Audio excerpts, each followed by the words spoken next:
بسم اللہ الرحمن الرحیم اللہم صلی علی سیدنا و مولانا محمد وعلی آلہ وصحبہ وبارک وسلم۔ ہمارے یہاں چھوٹی چھوٹی باتوں پر لوگ غصے میں آ کر ایک دوسرے سے تعلقات توڑ دیتے ہیں اور دلوں میں بغض و نفرت لے کر بیٹھ جاتے ہیں۔ سامنے والا اگر معافی مانگنے کے لیے بھی آئے تو کہتے ہیں جاؤ میں نے معاف نہیں کیا تمہیں، اور زیادہ اگر کوئی بات ہو تو لڑنے جھگڑنے،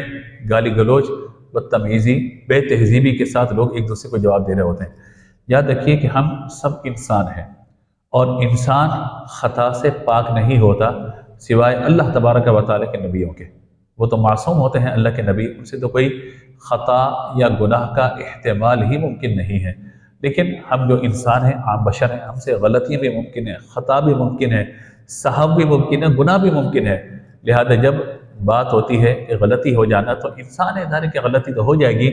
لیکن اس غلطی پر اگر کسی نے کسی کا حق تلف کر دیا یا کسی کا حق جو ہے وہ اس پہ نکلتا ہو اور وہ اس پہ بات کرے اور یہ کہے ٹھیک ہے جناب مجھ سے غلطی ہوئی ہے، میں آپ سے معافی کا طلبگار ہوں، میں نے آپ کے بارے میں بات کہی تھی، میں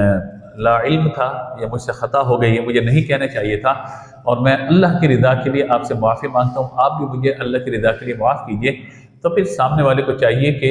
عفو و درگزر کا مظاہرہ کرتے ہوئے نبی مکرم صلی اللہ تعالیٰ علیہ وآلہ وسلم کی سنت پر عمل کرتے ہوئے معاف کر دے۔ اور معاف کرنے کا معنی یہ ہے کہ زبان سے کہا کہ جاؤ میں نے تمہیں معاف کیا، اب دل سے بھی معاف کر دے۔ دل میں بغض و حسد نہیں ہونا چاہیے، دل میں یہ بات نہ ہو کہ میں معاف نہیں کر رہا، بلکہ دل بھی بالکل صاف ہو جانا چاہیے۔ قرآن پاک میں اللہ تبارک و تعالیٰ نے اپنے پیارے محبوب صلی اللہ تعالیٰ علیہ وآلہ وسلم سے فرمایا خذ العفو وأمر بالعرف وأعرض عن الجاہلین۔ فرمایا خذ العفو، محبوب آپ کی شان یہ کہ آپ انہیں معاف کرنا اختیار کیجئے۔ آپ دیکھیے نبی مکرم علیہ السلام کے ساتھ لوگوں نے کیسا کیسا رویہ رکھا، کیسا کیسا برتاؤ کیا، لیکن رحمت عالم صلی اللہ تعالیٰ علیہ وآلہ وسلم چونکہ عالمین کے لیے رحمت ہے، فرمایا کہ خذ العفو، اے محبوب ان کو معاف کرنا اختیار کیجئے، وَأْمُرْ بِالْعُرْفِ وَأَعْرِضْ عَنِ الْجَاهِلِينَ، ان کو اچھی بات کی تلقین کیجئے اور جو جاہل لوگ ہیں ان سے آپ اعراض کیجئے، ان سے منہ پھیر لیجئے۔ دو چیزیں یہاں پر، ایک تو یہ کہ جو جاہل ہے اسے بات نہیں کرنی، کیونکہ ظاہر ہے کہ وہ اپنی جہالت کی وجہ سے یا بے تہذیبی کی وجہ سے، کم علمی کی وجہ سے آپ سے الجھنا شروع ہو جائے گا اور پھر بات بڑھتے بڑھتے ہاتھا پائی تک یا گالی گلوچ تک بھی پہنچ سکتی ہے، تو ایسے لوگوں سے بات نہیں کی جائے بالکل بھی۔ دوسرا یہ ہے کہ اگر ایک مسلمان سے کوئی خطا ہو جائے، کوئی غلطی ہو جائے تو، اور اگر وہ معافی مانگنے کے لیے آ رہے تو ہمیں معاف کر دینا چاہیے۔ خاص طور پر میں گزارش کرنا چاہوں گا والدین اور اولاد کے درمیان، میاں اور بیوی کے درمیان، بہن بھائیوں کے درمیان، ذوی الارحام جو خون کے رشتے ہیں ان کے درمیان، بعض اوقات جیسے پھپھی ہیں، چچا ہیں، خالہ ہیں، ماموں ہیں، یہ ذوی الارحام خون کے رشتے ہیں، ان کے ساتھ تو صلہ رحمی کا اور اچھے سلوک کا حکم دیا گیا۔ نبی مکرم علیہ السلام نے فرمایا جو شخص چاہے کہ اس کے رزق میں اضافہ ہو جائے اور اللہ تبارک و تعالیٰ اسے طویل عمر عطا فرمائے، اسے چاہیے اپنے رشتہ داروں کے ساتھ اچھا سلوک کرے۔ حدیث مبارکہ میں یہ مفہوم بیان فرمایا گیا۔ اس حدیث مبارکہ کے مفہوم کی روشنی میں اور آپ اپنا جائزہ لیں۔ اب دیکھیے ماہ رمضان ہے، ماہ رمضان میں آپ دیکھیں کہ جگہ جگہ آپ کو افطار کے وقت لڑائی جھگڑا نظر آ رہا ہے۔ آپ افطار کے وقت میں کبھی ٹریفک کے اندر پھنس جائیں تو ایسا غصہ آنے لگ جاتا ہے اور انسان دوسرے کو پتہ نہیں کیا کیا کہنے لگ جاتا ہے۔ آپ دیکھیے کہ جہاں فروٹ لیا جا رہا ہو، جہاں پر کھانے پینے کی اشیاء لی جا رہی ہوں، ایون افطار کے موقع پہ دسترخوان جب لگے ہوئے ہوتے ہیں اس وقت جھگڑے کی نوبت آ جاتی ہے، کیونکہ انسان کا صبر اس وقت بالکل ختم ہو چکا ہوتا ہے۔ تو خاص طور پر ایسے وقت اپنے آپ کو آپ نے بچانا ہے، کہیں ایسا نہ ہو کہ روزہ خراب ہو جائے یا روزہ برباد ہو جائے۔ نبی مکرم علیہ السلام نے اس حوالے سے ہماری تربیت فرمائی ہے، فرمایا کہ اگر روزے میں کوئی شخص تم سے لڑنا چاہے، یعنی حدیث مبارکہ کا خلاصہ مفہوم عرض کر رہا ہوں، وہ تم سے لڑنا چاہے، بدتمیزی کرنا چاہے یا خدا نخواستہ تم سے جھگڑنا چاہے تو تم اس سے کہو کہ بھائی میں روزہ دار ہوں۔ کیا مطلب ہے؟ میں تم سے روزے کی حالت میں بحث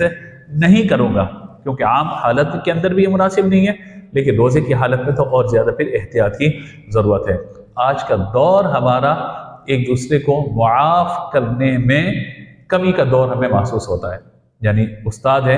شاگرد کو اس نے اگر کچھ کہا تو شاگرد کے دل میں کوئی بات رہے گی تو استاد کے لیے بغض، اسی طریقے سے استاد کے دل میں شاگرد کا بغض ہے، ماں باپ، اولاد، بہن بھائی، میاں بیوی، ہر ایک بغض کو پالتا ہوا چلتا چلا جا رہا ہے۔ ہمیں ایسا نہیں کرنا چاہیے، ہمیں اپنے دلوں کو صاف رکھنا چاہیے۔ ہمارا دل قرآن کے نور سے منور ہو، روزے کے نور سے منور ہو، ہمارے دل نبی پاک علیہ الصلوۃ والسلام پہ درود و سلام پڑھنے سے منور ہو۔ جب دل صاف ہوگا، سینہ مسلمان کے کینے سے صاف ہوگا، تو انشاءاللہ زبان سے نکلے ہوئے الفاظ بھی اثر کریں گے۔ یہ وقت توڑنے کا نہیں ہے بلکہ جوڑنے کا ہے، یہ وقت دور کرنے کا نہیں بلکہ لوگوں کو گلے لگانے کا ہے۔ لہٰذا میں آپ کو دعوت دوں گا، جس سے آپ ناراض ہیں یا کوئی آپ سے ناراض ہے، آپ پہل کیجئے، آپ آگے بڑھ جائیے، آپ اس سے معافی طلب کیجئے، آپ اس سے اپنی خطا پر یا گناہ پر یا غلط فہمی پر معافی مانگ لیجئے۔ اصول یاد رکھیے، غلطی ہے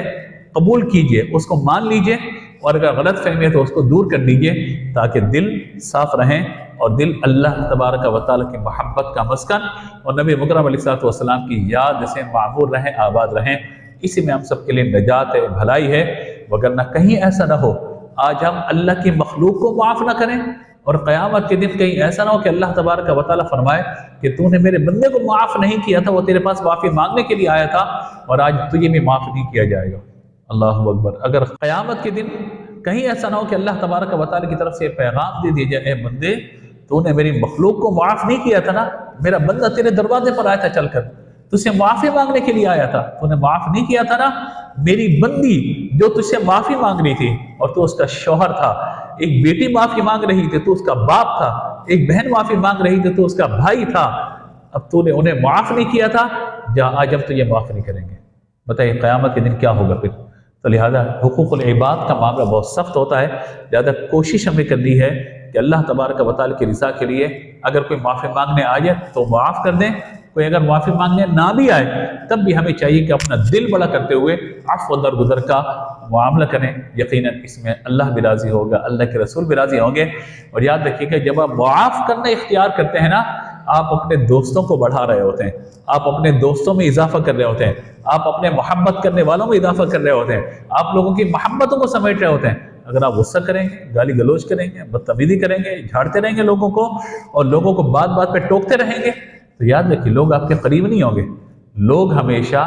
نرم رویہ رکھنے والے لوگوں کے قریب ہوتے ہیں۔ سخت گی جن کی زبانیں سخت ہیں، جن کے دل سخت ہیں، جن کے لہجے سخت ہیں، لوگ ان کے قریب پھر نہیں ہوتے۔ لہذا ہمیں اگر اپنی عزت کروانی ہے تو ہم لوگوں کو عزت دینا سیکھیں۔ ہم چاہتے ہیں کہ ہم لوگوں سے محبت کو سمیٹیں تو ہم محبتوں کو بانٹیں، جو آپ بانٹیں گے وہی آپ کے دامن میں دوبارہ آئے گا۔ اللہ تبارک و تعالی ہم سب کو عفو و درگزر کی توفیق عطا فرمائے، آمین۔ وآخر دعوانا ان الحمد للہ رب العالمین۔